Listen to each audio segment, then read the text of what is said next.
जय हिंद साथियों, स्वागत है आपका अपने परिवार इंडियन वीआरडी क्लासेस में। और उम्मीद करता हूं कि आप सभी लोग अच्छे होंगे। जैसा कि आपको पता है कि डेली 6 बजे मैं आपके लिए एक खूबसूरत सेशन लेकर आता हूं और उस सेशन में हम कवर कर रहे थे मेंसुरेशन यानी कि क्षेत्रमिति।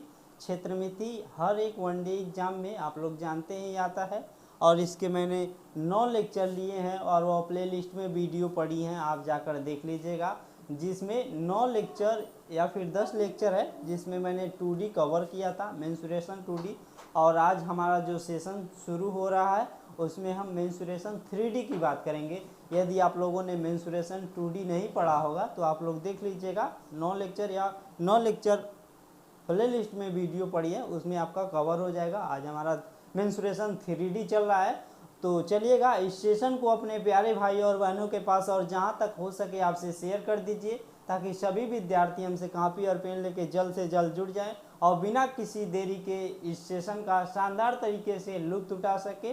चलिएगा और हेडिंग लिख लीजिएगा, मेंसुरेशन 3D। मेंसुरेशन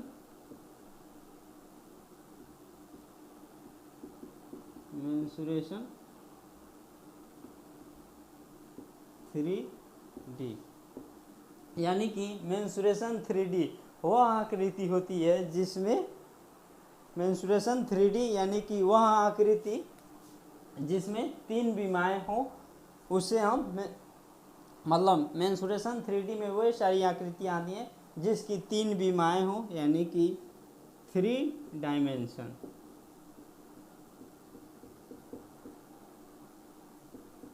तीन बीमा होनी चाहिए। अब सीधा सीधा कुछ बच्चे तो 3 डायमेंशन का मतलब ही नहीं समझ पा रहे होंगे। सिंपल लैंग्वेज में कहें तो यानी कि वह आकृति जिसमें कोई वस्तु आसानी से रखी जा सके। जैसे मान लीजिए यह घर है तो यह एक 3D फॉर्मेट में है, आप इसमें कुछ भी आसानी से रख सकते हैं। आप लोग जानते हैं कि कोई रूम होता है तो उसमें बेड रखते हैं, अलमारी रखते हैं, यानी कि सभी चीज़ें हम जो भी उपयोग करते हैं उसको रख लेते हैं, यानी कि वह हमारी एक 3D आकृति है। 3D आकृति यानी कि वह आकृति जिसमें हम कुछ चीज़ें रख सकते हैं। अब बोले सर ज़मीन कैसी आकृति है? ज़मीन हमारा एक 2D है जिसमें लंबाई और चौड़ाई होती है। 3D बनाने के लिए हमें एक अलग से बीमा चाहिए जिसे हाइट बोल देंगे। यानी मान लीजिए यह जो हमारा रूम है वह भी एक 3D आकृति में, जैसे मान लीजिए यह वाली भुजा x भुजा हो जाएगी और ये वाली भुजा y अक्ष, और ऊपर जो हाइट है उसको z अक्ष मान सकते हैं। जैसे मान लीजिए यह जो हम बना रहे हैं, जिस पर आप लोग पढ़ रहे हैं, यह जो व्हाइट बोर्ड है, इसको भी हम बोल सकते हैं कि यह भी हमारा एक 3D है, क्योंकि देख लीजिए इसका एक हाइट है, उसके बाद चौड़ा हाइट है, लंबाई है, और इसमें देखें तो इसकी चौड़ाई भी है, यानी कि यह भी, इसको भी हम बोल सकते हैं कि यह भी हमारा 3D है। 3D में वो कौन सा है? घनाभ इसको बोल सकते हैं। यानी कहने का मतलब वो आकृति जिसमें हम कुछ वस्तु आसानी से रख सकते हैं वो हमारा 3D पार्ट कहलाता है, 3D डायमेंशन कहलाता है। तो समझिएगा, अगर मैं पूछ दूं कि 3D जो चीज़ें होती हैं उनका एरिया किस में आता है? एरिया का यूनिट क्या होता है आप लोग बताइएगा। एरिया होता है और उसमें वॉल्यूम भी होती है, यानी कि जिसमें हम वस्तु रखेंगे, यानी कि आयतन, उसकी यूनिट क्या होती है आप लोग बताइएगा। देखिए एरिया का पूछ दें तो यूनिट हमारा होगा स्क्वायर, और वॉल्यूम का पूछ दें यानी कि आयतन तो उसका क्यूब हो जाएगा। और बात करें पैरामीटर की तो बाबू भैया आप लोग जान लीजिए कि परिमाप यानी कि पैरामीटर 3D का नहीं होता है, नहीं होता है। 2D का पैरामीटर यानी कि परिमाप होता है, 3D का पैरामीटर परिमाप नहीं होता है। नोट करिएगा।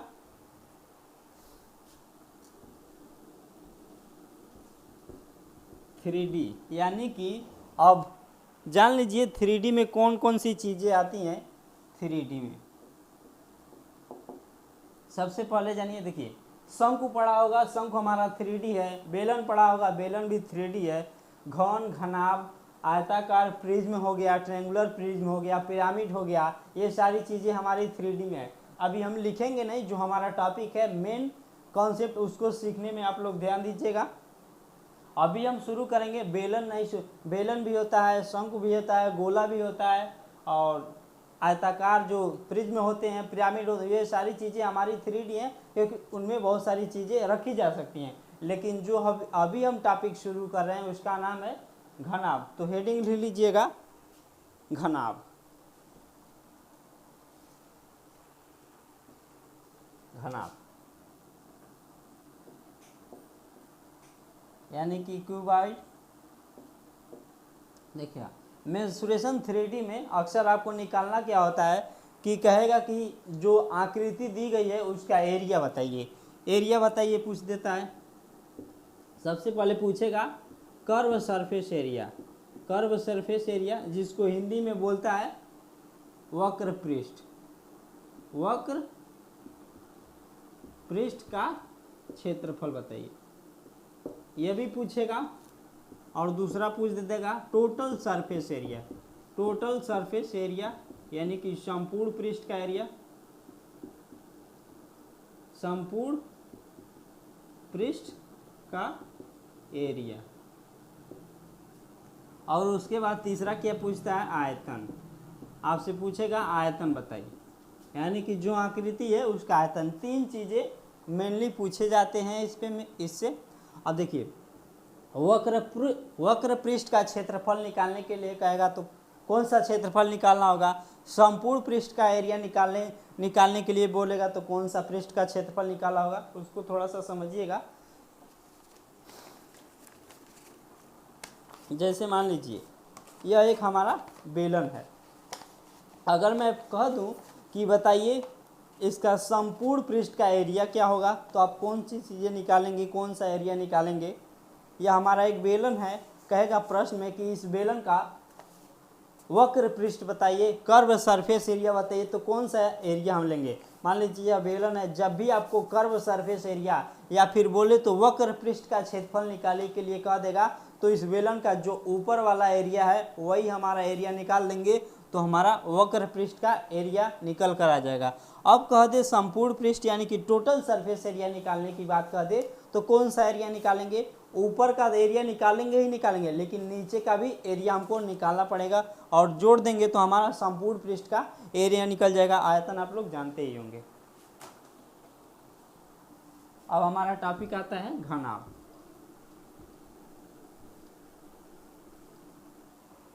घनाभ हेडिंग लिख लीजिएगा, घनाभ। सबसे पहले आप आकृति से समझिए घनाभ हमारा कैसा होता है।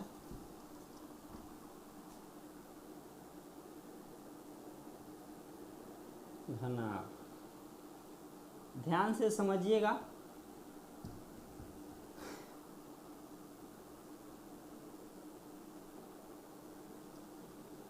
और वीडियो को आप लोग शेयर कर दीजिएगा। यह हमारा कुछ इस प्रकार से घनाभ होता है।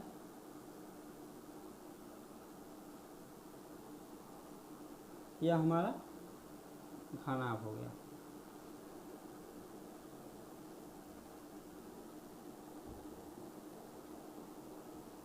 यह हमारा घनाभ हो गया। अब देखिएगा इसी फिगर से सारा चीज़ क्लियर हो जाएगा। केवल आप लोग सेशन में बने रहिएगा और सेशन को शेयर भी कर दीजिएगा। जैसे मान लीजिए इसे ए पॉइंट मान लिया, इसे बी, इसे सी, इसे डी, ई, एफ, जी, एच, आई। बात करते हैं इस घनाभ की शीर्ष कितने होंगे। शीर्ष आप लोग ध्यान दीजिएगा, कितना शीर्ष होगा,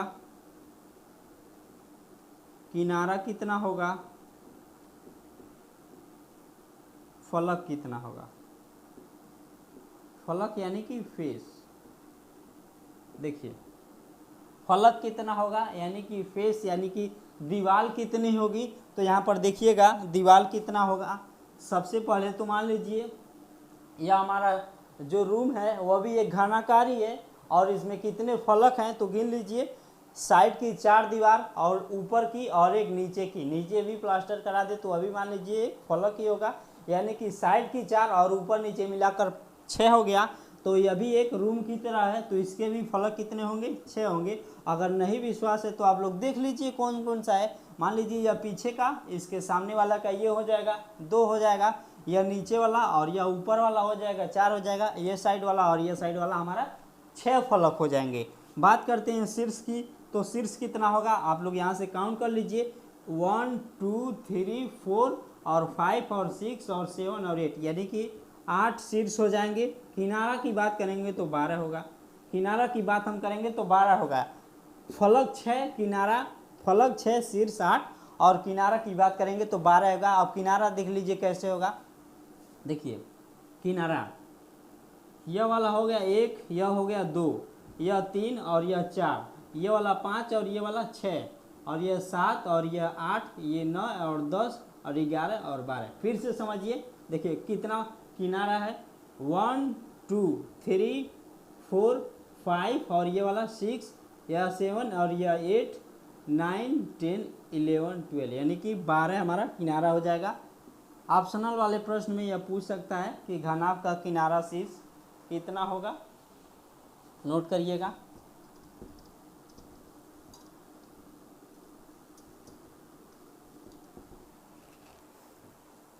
हमारा जो टॉपिक है घनाभ,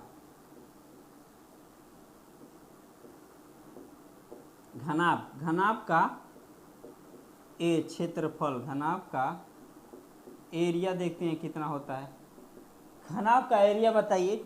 देखिएगा, मान लीजिए मैंने इसे लंबाई मान लिया L,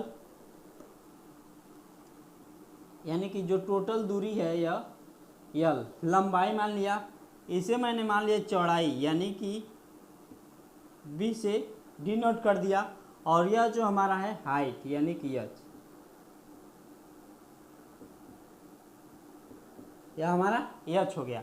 अब देखिएगा इस घनाभ की लंबाई क्या होगी। कुछ बच्चे तो रटे होंगे कि लंबा क्या होता है कि L भी BH इंटू LH, इतना ही होगा, रट लिए होंगे। उसको देखिएगा, रटना नहीं है आपको, केवल कॉन्सेप्ट सीखना है। कैसे निकालेंगे इस घनाभ की क्षेत्रफल?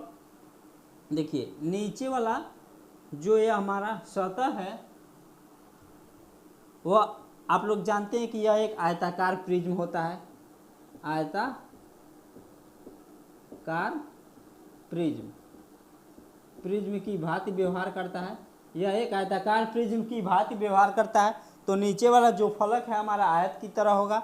देखिए यदि इसका हम एरिया निकालना चाहेंगे, इसका एरिया निकालना चाहेंगे तो इसका एरिया कैसे निकालेंगे? देखिए लंबाई लेंगे और यह हमारा जो चौड़ाई होगा, लंबाई इंटू चौड़ाई कर देते हैं तो आयत का क्षेत्रफल निकल जाता है। तो इस वाले का कितना होगा? LB। नीचे वाले का क्षेत्रफल LB आ गया, तो ऊपर वाला और नीचे वाला हमेशा बराबर ही होते हैं, तो ऊपर वाले का भी कितना हो जाएगा? LB, यानी कि लंबाई इंटू चौड़ाई हो जाएगा। अब देखिएगा, अब मान लीजिए इस साइड वाले की हमको निकालना है। साइड वाले की एरिया कैसे निकालेंगे? साइड वाले की हमको निकालने के लिए कितना लेना पड़ेगा? यह वाली हमको चौड़ाई लेनी पड़ेगी और यह वाली हाइट लेना पड़ेगा, यानी कि इसका एरिया कितना निकल कर आ जाएगा? B और H, BH हो गया। साइड का निकल गया और नीचे का निकल गया। अब बात करते हैं आमने सामने की। आमने सामने की यानी कि यह जो ऊपर दिख रहा है उसका निकालेंगे, तो लंबाई लेना पड़ेगा, यह वाली लंबाई, और यह वाली हमारी हाइट लेनी पड़ेगी, यानी कि कितना हो जाएगा? L इंटू H, यानी कि L इंटू H हो जाएगा। अब एरिया देखिए कैसे निकालेंगे। अभी तो हम सिंगल फलक का निकाले हैं, लंबाई इंटू चौड़ाई केवल सिंगल का है, ऊपर वाले की हमें लिखना पड़ेगा, तो दोनों को जोड़ देंगे। दोनों को जोड़ेंगे नहीं, देखिए कैसे निकालेंगे। कितना हो गया जोड़ेंगे तीनों? तो LB plus BH plus LH, यानी कि लंबाई इंटू चौड़ाई, चौड़ाई इंटू ऊंचाई और लंबाई इंटू ऊंचाई। और यह 3 फेस का एरिया है। होते कितने हैं? 6 फलक होते हैं, तो यहाँ हमें 2 से गुणा करा देंगे तो हमारा कितना हो जाएगा? 6 फलक का एरिया निकल कर आ जाएगा। नोट करिएगा डियर, आपको रटना नहीं है, कॉन्सेप्ट क्लियर होना चाहिए। रटते तो सभी लोग हैं, आपको कॉन्सेप्ट आना चाहिए। कैसे मैंने निकाल दिया इस घनाभ का एरिया, 2 कोष्टक में लंबाई इंटू चौड़ाई, बी इंटू एच यानी कि चौड़ाई इंटू ऊंचाई, एल इंटू एच यानी कि लंबाई इंटू हाइट। नोट करिएगा। अब बात करते हैं, मान लीजिए मैं पूछ दूं कि 4 दीवार का एरिया बताइए, 4 दीवार का एरिया।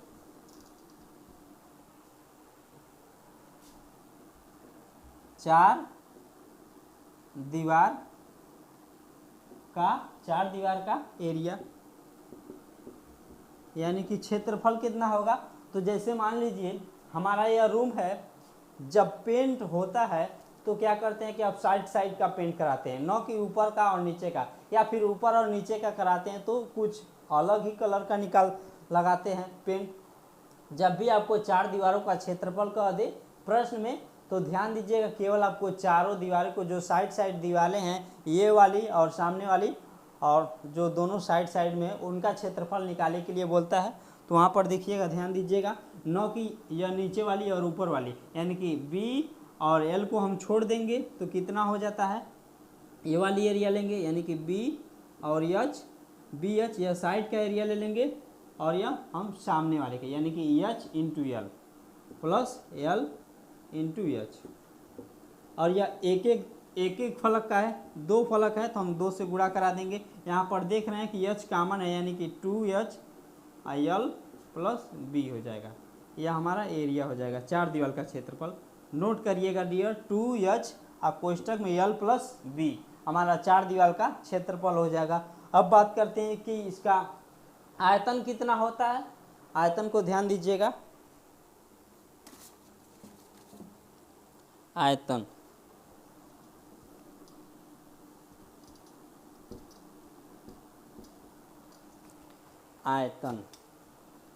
ये हमारा बी एच था, घनाभ का आयतन कह दे। जब भी आपको आयतन कहेगा तो यह बेस इंटू हाइट लिखिएगा, बेस एरिया यानी कि आधार का क्षेत्रफल इंटू हाइट यानी कि HEIGHT। बेस का एरिया इंटू हाइट आपका इस घनाभ का वॉल्यूम होगा। तो देखिए बेस यानी कि यह वाली, इसका एरिया हमको लेना पड़ेगा। इसका एरिया कितना है, L into B into height कितना होगा, एच हो जाएगा।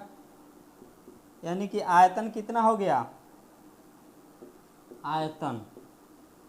आयतन कितना, एल बी एच। नोट करिएगा डियर, लंबाई इंटू चौड़ाई इंटू ऊंचाई हमारा इस घनाभ का आयतन हो जाएगा। वीडियो को आप लोग शेयर कर दीजिएगा, यदि अच्छा लग रहा हो तो लाइक भी करिएगा। अब बात करते हैं कि इसके डायगोनल्स क्या होंगे, विकर्ण क्या होगी, इसका डायगोनल क्या होगा और विकर्ण क्या होगा। इसको मिटा देते हैं, अच्छे से बनाते हैं।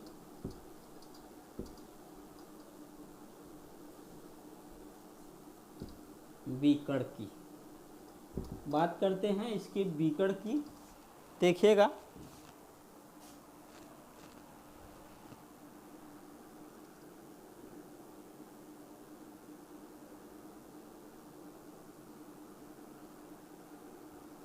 विकर्ण हमको निकालना है, कैसे निकालेंगे,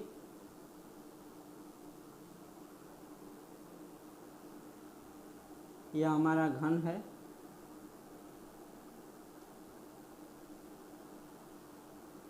यह भी हमारा। अब बात करते हैं विकर्ण की यानी कि डायगोनल्स,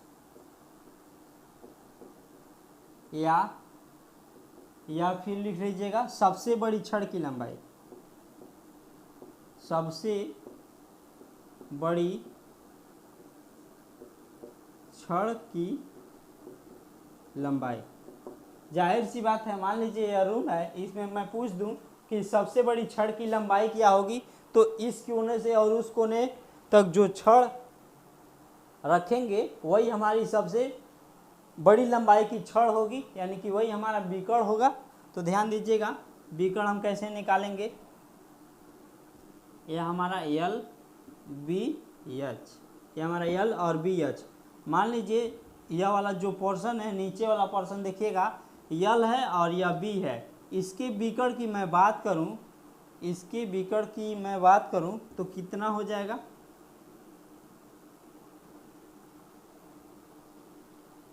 कितना होगा। पाइथागोरस प्रमेय यहाँ पर लगा सकता हूँ।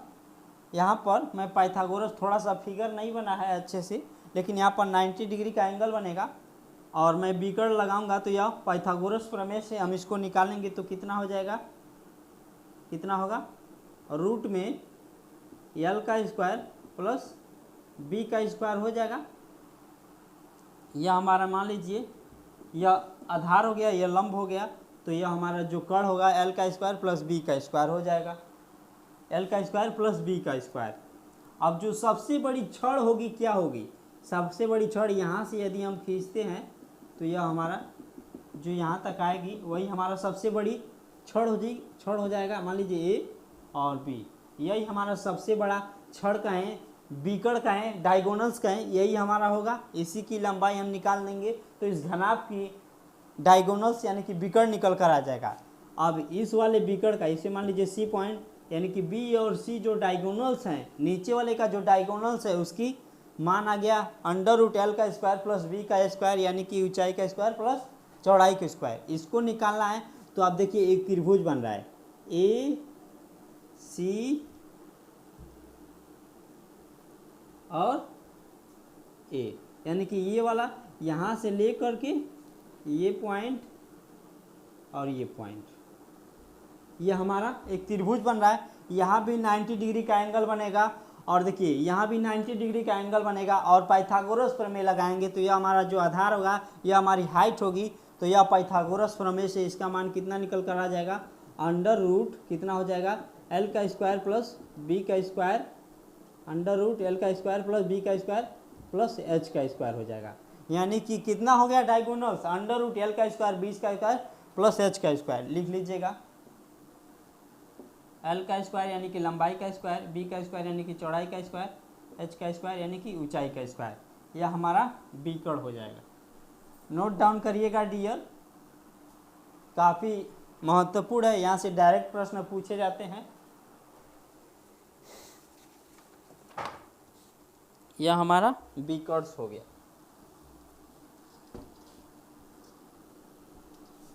इतना कॉन्सेप्ट जो मैं आपको बताया हूँ घनाभ का, यहीं से प्रश्न पूछे जाते हैं।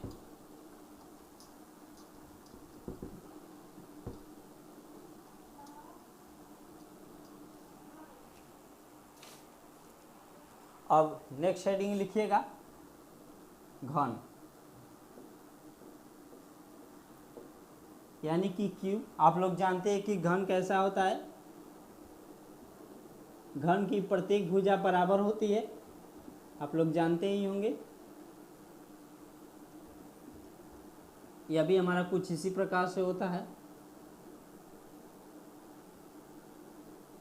ये मान लीजिए हमारा घन है, घनाभ तो मैंने समाप्त कर दिया। घनाभ का जो मैंने आयतन बताया, क्षेत्रफल बताया, विकर्ण बताया, चारों दीवारों का क्षेत्रफल बताया, उतना आप लोग क्लियर करिएगा, वहीं से प्रश्न पूछा जाता है, एक्स्ट्रा नहीं पूछेगा। जैसे मान लीजिए घन है, इसकी प्रत्येक भुजाएं बराबर होती हैं, प्रत्येक भुजाएं बराबर होती हैं, प्रत्येक भुजा बराबर होती हैं। और देखिएगा अब मान लीजिए इसका मैं एरिया पूछ दूँ तो कैसे बताएंगे। आप लोग जानते हैं कि इसमें भी 6 फलक होगा, 8 शीर्ष होगा, 12 साइड्स होंगे। घनाभ का ही सेम तरीका होता है, इसमें भी 6 फलक, 8 शीर्ष और 12 साइड्स होते हैं। एरिया की बात करूं तो जो प्रत्येक फलक होता है वह एक स्क्वायर होता है, एक का प्रत्येक फलक जो होता है स्क्वायर होता है और एक का एरिया निकालेंगे तो आप जानते हैं कि स्क्वायर का एरिया कितना होता है, भुजा स्क्वायर, यानी कि घन का एरिया यानी कि क्षेत्रफल। 6 फलक है, एक फलक का जो क्षेत्रफल होगा वह कितना निकल कर आएगा, एक का स्क्वायर, भुजा का स्क्वायर हो जाएगा। जब यह एक फलक जो है स्क्वायर की तरह बिहेव कर रहा है तो 6 फलक का एरिया कितना हो जाएगा, 6 स्क्वायर, यानी कि 6 स्क्वायर यह हो जाएगा। घन का एरिया हो गया। अब घन का एरिया हो गया, घन का आयतन देख लेते हैं। घन आयतन देख लीजिए, आयतन, घन का आयतन कितना होगा, ये ए है तो √3 आ जाएगा, डायरेक्ट नोट कर लीजिएगा, √3 घन हो जाएगा। और घन के बाद क्या है, 4 दीवार का मान लीजिए क्षेत्रफल पूछ ले, 4 दीवार का एरिया, 4 दीवार का एरिया कह दे तो कितना होगा, जब 6 का इतना है तो 4 का कितना हो जाएगा, 6 स्क्वायर हो जाएगा। नोट डाउन करिएगा डियर। घन का एरिया आयतन और 4 दीवार का क्षेत्रफल, यहाँ से घन से प्रश्न पूछे जाते हैं।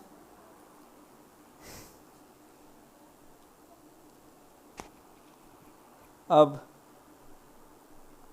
ठीक, घन का इतना कॉन्सेप्ट जो मैंने बताया उसको भी नोट डाउन कर लीजिएगा। आगे भी हम घन पर कॉन्सेप्ट देखेंगे कि क्या क्या चीज़ें और भी हैं एक्सरसाइज में। मान लीजिए इसी में त्रिभुज, इसी में वृत्त हटा देता है, फिर वृत्त को घन में ला देता है। बहुत सारे कॉन्सेप्ट हमको सीखना है, लेकिन जितना कॉन्सेप्ट अभी बताया हूँ उम्मीद करता हूँ उतना सभी को अच्छे से समझ में आया होगा। तो चलिएगा इस सेशन को हम यहीं पर समाप्त करते हैं। आगे की जो चीज़ें हैं, जो 3D का नेक्स्ट सेशन होगा उसको हम कल करेंगे। तो चलिए मिलते हैं नेक्स्ट सेशन में, तब तक के लिए जय हिंद, वंदे मातरम, धन्यवाद।